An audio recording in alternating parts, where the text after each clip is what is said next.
Good evening, Sacred Grounds. Good evening, Martin Joseph. I want to give a nod to Samuel L. Jackson, John Heffernan, and James Taylor for this one. And it's called Snake News. Snake News reports that, yes, there are snakes on the plane. The plane is Air Force One. The snakes are not stowaways. They are its honored passengers.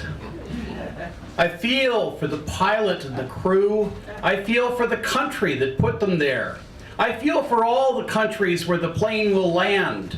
I feel for the countries where it will not land, but who will still be affected by the snakes on that plane.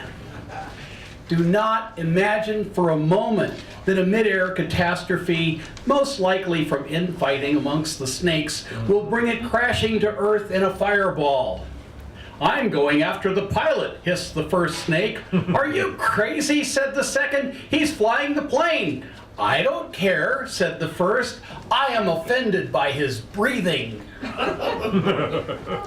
Do not imagine for a moment that it will end in sweet dreams and flying machines and pieces on the ground. Do not imagine that it would change anything at all except to further pollute the atmosphere. There are plenty more snakes where those came from, and the mechanism that put them there is still fully functional. Yep. The Snake News Network reports that the important snakes, only the snakes that mattered, all survived the crash. The network commentators admiringly described the slithering as the surviving snakes held a press conference with no cameras allowed. Remember, if it's not snake news, it's fake news. Do not imagine that this was the end of snakes. In fact, they thrived. They slithered across the American map like radio waves from an RKO broadcast tower, attacking supporters and enemies alike.